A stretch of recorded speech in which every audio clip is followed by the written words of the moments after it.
देश की सबसे चमक दमक भरी कॉर्पोरेट कैपिटल है मुंबई, लेकिन इसी माया नगरी से महज 80 किलोमीटर दूर के आदिवासी गांव ऐसे हैं जो बूंद बूंद पानी के लिए तरस रहे हैं। प्यास बुझाने के लिए आदिवासी अपनी जान जोखिम में डालने को मजबूर हैं, लेकिन किसी भी सरकार ने आज तक उनकी सुध नहीं ली। सूखे कुएं,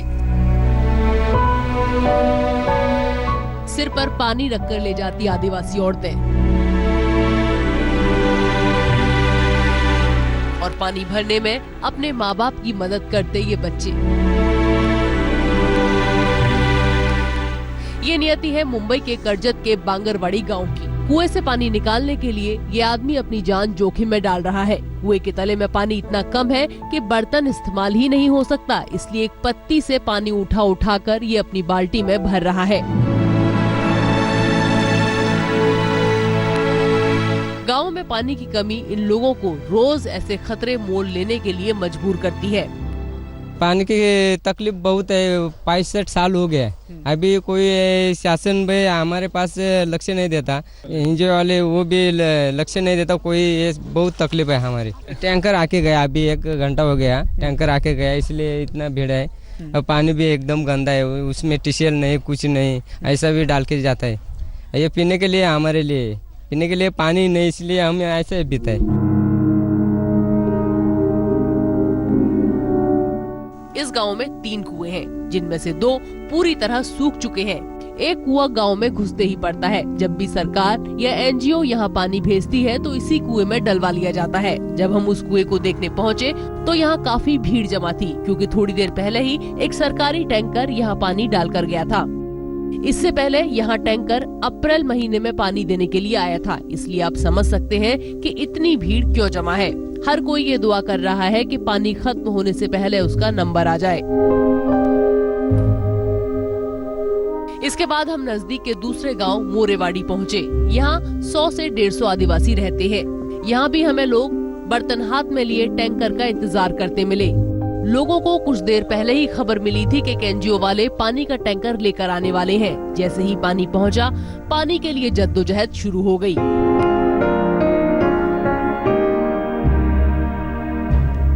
इनके लिए पानी की एक एक बूंद बहुत कीमती है। मोरेवाड़ी में आज तक सरकारी टैंकर आया ही नहीं है। इन लोगों ने सरकार से काफी अपील की, पर कभी सरकारी टैंकर के दर्शन नहीं नसीब हुए।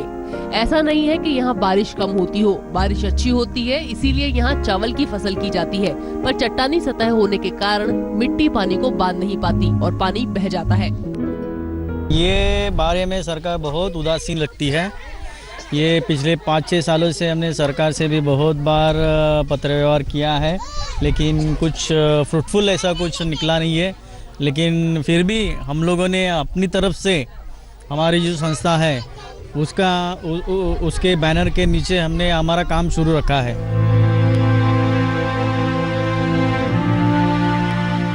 अब जरा दूसरे गांव का हाल लेते हैं। मोरेवाड़ी के पास है काटेवाड़ी, जहां फरवरी से आदिवासी पानी की कमी का सामना कर रहे हैं। सरकारी टैंकरों पर लोग भरोसा नहीं कर सकते, क्योंकि वो नियमित रूप से नहीं आते।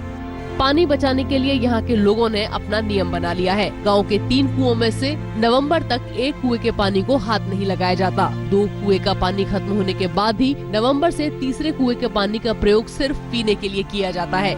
एक घर को 4 बाल्टी से ज्यादा पानी नहीं मिलता। पीने के पानी के अलावा दूसरे इस्तेमाल के लिए लोग 3 किलोमीटर चलकर पानी भर के लाते हैं। ये लोग गाँव में एक चौथा कुआं भी बना रहे हैं, ताकि कम से कम उसमें बरसात के समय पानी इकट्ठा हो जाए। पानी नहीं है ना, थोड़ा पानी तो सब बावड़ी खत्म हो गया, सब बावड़ी का पानी नहीं है।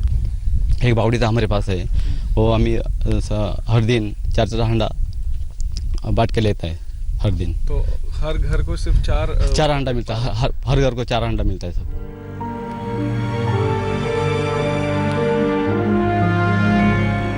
हमारी कवरेज के दौरान सबसे बाद में हम पहुँचे खरबाजीवाड़ी। ये गांव दूसरे गांव से ज्यादा ऊंचाई पर है। यहाँ बिल्कुल पानी नहीं रुकता। यहाँ बोरवेल सूख चुका है। सरकार की तरफ से यहाँ भी आज तक पानी का टैंकर देखने को नहीं मिला। ये लोग बस प्राइवेट टैंकर या एनजीओ से ही आस लगाए बैठे रहते हैं।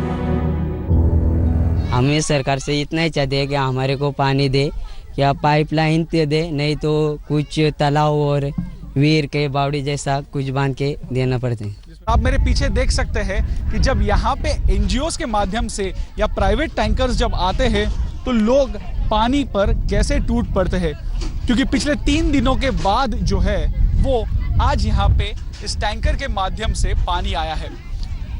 इसे सरकार की या नेताओं की उदासीनता कहे या और क्या कहे। कैमरा पर्सन मंगेश आमरे के साथ मयूरेश गणपते, करजत, आज तक।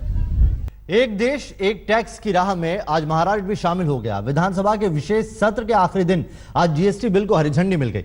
जीएसटी बिल को मंजूरी देने वाला महाराष्ट्र 11वां राज्य बन गया।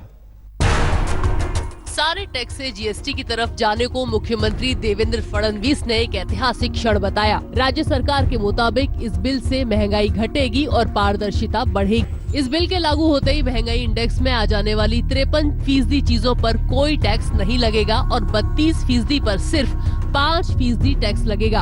अनाज, दूध, कृषि सेवाएं, लोकल यात्रा जीएसटी के दायरे में नहीं आएगी। कांग्रेस ने ये बताने में देरी नहीं की कि जीएसटी यूपीए की देन है, इसलिए बीजेपी इसका श्रेय ना ले। जो बिल 2011 में लोकसभा में उन्होंने पेश किया था, उस समय भारतीय जनता पक्ष पार्टी ने उसका काफी विरोध किया था। आज के प्रधानमंत्री गुजरात के मुख्यमंत्री हुआ करते थे, उससे किसी भी हालत में हम जीएसटी को इम्प्लीमेंट नहीं करेंगे, ऐसा उन्होंने कहा था। आज भाजपा के नेताओं ने जीएसटी को लेके अपनी पीठ थपथपा रहे, लेकिन मैं समझता हूँ कि कांग्रेस सरकार की ये पहल थी और कांग्रेस के कारण ही जीएसटी में देश में आए हैं। मुंबई से मयूरेश गणपते के साथ आज तक ब्यूरो।